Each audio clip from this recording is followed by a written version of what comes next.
बिस्मिल्लाहिर्रहमानिर्रहीम। खुशबूदार सा वाइट मटर पुलाव बनाते हुए इसमें टेस्ट कैसे डेवलप किया जाता है कि चावल का दाना लंबा भी हो और चावल टूटे भी नहीं।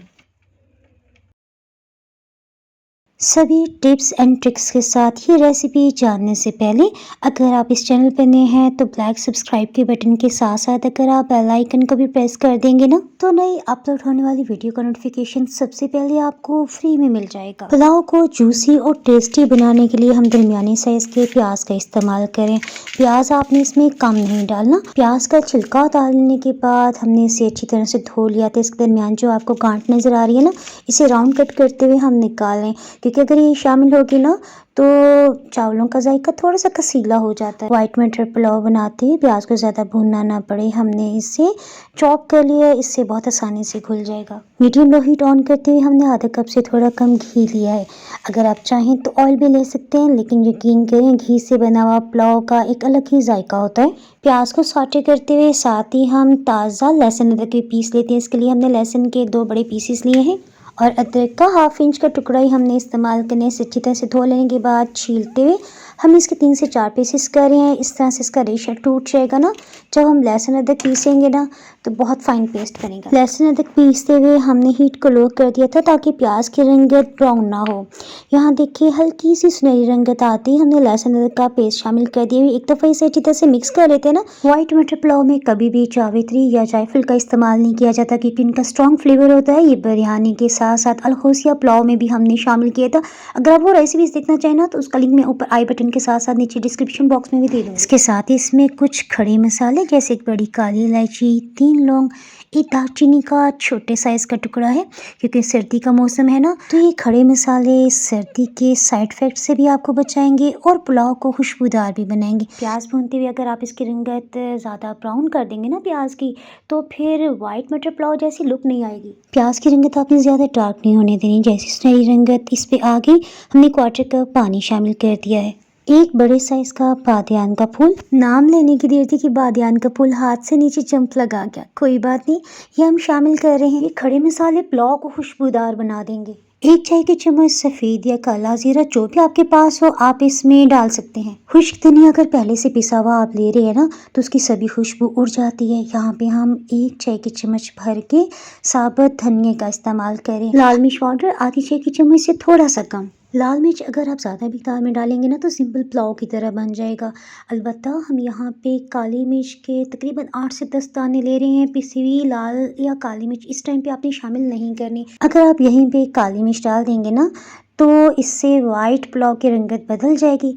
ये हमने कब शामिल करनी है ये आगे मैं आपको बताऊंगी कि राइट टाइम क्या है। बातें करते करते 1 कप हमने सब्ज़ चने मटर ले लिए हैं। इन्हें हमने अच्छी तरह से धो लेने के बाद इस मसाले में डाल दें। यहाँ पे ना आपने इसे बहुत ज़्यादा नहीं भूनना, क्योंकि ज़्यादा भूनने की वजह से भी ना इसकी रंगत डार्क हो जाएगी। बस हल्का सा मीन्स 30 सेकंड्स के लिए हमने भून लिया। अब हमने बड़े साइज़ का एक टमाटर लिया है। टमाटर का ना हमेशा आपने देखा कि मैं छिलका उतारती हूँ, लेकिन यहाँ छिलका नहीं उतारना। टमाटर को बस हम इस तरह स्लाइस में कट कर रहे हैं। अगर आप टमाटर ना डालना चाहें तो आप इसमें आधा कप दही भी शामिल कर सकते हैं। अगर आपके बच्चों को टमाटर के स्लाइसेस इस तरह से पसंद नहीं है तो आप इसे चॉप करके भी डाल सकते हैं। इस तरह सालन बनाते हुए मसाले को हम काफ़ी देर तक भूनते हैं ना, तो इस तरह से नहीं करना। पुलाव के कोरमे को बस आपने 1 मिनट के लिए भून लेने के बाद ना इसमें 3 कप पानी हम शामिल कर रहे हैं। फिलहाल ये पानी मटर को गलाने के लिए है। चावल गलाने के लिए हमें कितना पानी शामिल करना होगा ये इंशाल्लाह आगे आप वीडियो में देख पाएंगे। पुलाव में मज़ीद टेस्ट डेवलप करने के लिए हमने 1 खाने वाला चम्मच भर के कसूरी मेथी डाल दी है। ये पानी मटर को गलाने के काम आएगा और साबुत खड़े मसालों का फ्लेवर भी अच्छी तरह पुलाव में शामिल हो सकेगा। जैसे इसमें अच्छा सा उबाल आया, ढक्कन से कवर करते हुए हमने हीट को बिल्कुल लो कर दिया। सभी के पास वेट मशीन नहीं होती, सो मैं उसका इस्तेमाल नहीं करी। आपकी सहूलियत के लिए यहाँ मैं मेजरिंग कप का इस्तेमाल करी हूँ। 2 कप भर के हमने अच्छी क्वालिटी के बासमती चावल लिए हैं। अगर आप चाहते हैं कि चावल के दाने की लंबाई अच्छी हो और वो टूटे नहीं, तो आपने इस तरह करना है कि चावल को आधे घंटे पहले लाजमी भिगो के रखना है। जब हमने मसाला बनाया था ना पुलाव के लिए कोरमा, उससे पहले हमने चावलों को भिगो के रख दिया। अच्छी क्वालिटी का खुशबूदार पुलाव बनाने के लिए सेकंड टिप मैं आपको बता देती हूँ। चावलों को हमेशा केमिकल लगा के महफूज किया जाता है और जब आप इसमें पानी डालते हैं ना, देखिए स्टार्च इसके ऊपर की सतह पे आ जाता है। ये धुंधला धुंधला पानी है ना, इसे निकालना बहुत ज़रूरी है।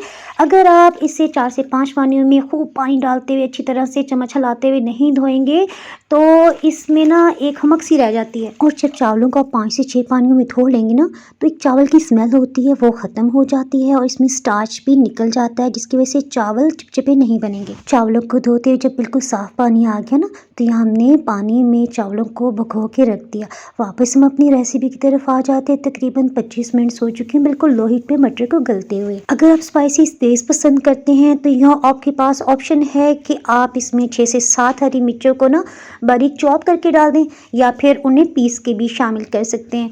अबू जान थोड़ी स्पाइसी तेज़ नहीं खा सकते, सो उनके लिए मैंने 3 हरी मिर्चों को ना दरमियान से हाफ कट करके डाला है। 2 कप चावल थे तो अब हम इसमें 4 कप पानी शामिल करेंगे। लेकिन पहले आपको याद है ना, हमने 3 कप पानी डाला था, उसमें से तकरीबन 1 कप पानी ख़त्म हो चुका है। यहाँ मैं अच्छी क्वालिटी की स्टीम राइस इस्तेमाल कर रही हूँ, ये ज़्यादा पानी नहीं लेते। मज़ीद मैंने सिर्फ 1 कप ही पानी डाला है, यानी ये सिर्फ 3.5 कप पानी में कुक हो गए, रेडी हो गए। बाज़ का चावल थोड़ा ज़्यादा पानी भी लेते हैं, लेकिन आपने इतना पानी डालने के बाद थोड़ा वेट करना है। जब चावल फूल जाएंगे ना, तो इसमें आगे मैं आपको बताऊंगी चावल अगर ज़्यादा पानी लेने वाले हों तो उसकी क्या निशानी है, इस सूरत में आप क्या कर सकते हैं। अच्छा, पानी को ना एक अच्छा सा उबाल आने दिया। इसमें मैं आपको ना अपनी बचपन की एक चीज़ बताती हूँ कि इसे हमेशा टेस्ट करने के लिए ना मैं थोड़ा सा चख लेती थी। पानी को जब चखेंगे ना, इससे आपको परफेक्टली अंदाज़ा होगा कि मज़ीद नमक या फिर काली मिर्च का पाउडर आपने कितनी मिकदार में डालना है। ये देखिए, हम इसमें आधी चाय की चम्मच काली मिर्च का पाउडर शामिल कर रहे हैं और नमक हमने, आपको याद है ना, 1.5 टीस्पून हमने इसमें शामिल की थी, तो नमक बिल्कुल परफेक्ट है। सेकंड पॉइंट कि चावल कैसे ना टूटे, उसके मतलब मैं आपको बताती हूँ। ये सभी मसाले डालने के बाद हमने साबुत धनिया 2 हिस्सों में डिवाइड करते हुए डाला, यानी कुछ भी हमने डाला है। और आपने इसमें बार-बार चम्मच नहीं चलाना वरना चावल टूट जाएंगे। थोड़ा सा हम दम लगाते हुए डाल रहे हैं। अच्छा, ये तकरीबन चावल 80% तक गल चुके हैं और देखिए नीचे थोड़ा सा पानी भी होना चाहिए। मैंने अभी आपको दिखाया ना, इसे हम ढक्कन से और भी कपड़े से कवर करें हैं ताकि स्टीम इसके अंदर ही रहे। हीट को हम मीडियम से ना बिल्कुल लो करें। समटाइम्स चावल ज़्यादा पानी भी लेते हैं। अगर इस तरह का हो ना और आपको महसूस हो कि चावल अभी सिर्फ 70% तक ही गले हैं, तो आपने इसमें आधा कप पानी मज़ीद शामिल कर देना है। चावल को तो हमने दम लगा दिया। यहाँ मैं आपको कबाब बिरयानी की रेसिपी का क्लिप दिखा रही हूँ। इसकी रेसिपी अगर आप देखना चाहें तो ऊपर आई बटन के साथ साथ नीचे आपको डिस्क्रिप्शन बॉक्स से भी मिल जाएगी और कबाब बिरयानी बिरयानी को आप सर्च करेंगे फिर भी आपको ये रेसिपी मिल जाएगी। आपसे बातें करते करते 12 मिनट्स गुजर चुके हैं। सो अब हम चेक कर लेते हैं। ज़बरदस्त खुशबू आ रही है और पुलाव का एक एक दाना खिला खिला सा है। देखें चावल कितने लंबे बने। इसमें तो वाकई अल्लाह ताला का शुक्र अदा करना बनता है, अल्हम्दुलिल्लाह। और इसका टेस्ट इतना मज़े का है कि मैं आपको क्या बताऊं। अच्छा, इसे ना हमने सुहाजने के अचार के साथ सर्व किया। सुहाजने और आमले का अचार हमने अभी रिसेंटली ही बनाया है। सुहाजने का अचार या मोरिंगा पिकल बाय डाइनिंग को आप सर्च करेंगे फिर भी आपको रेसिपी मिल जाएगी। इसी तरह डिस्क्रिप्शन बॉक्स में भी मैं इस रेसिपी का लिंक डाल दूंगी। वीडियो का इख्तिताम करते करते आपने वीडियो को लाइक करने के साथ साथ चैनल को सब्सक्राइब भी करना दुआ में याद रखें। अल्लाह हाफिज़।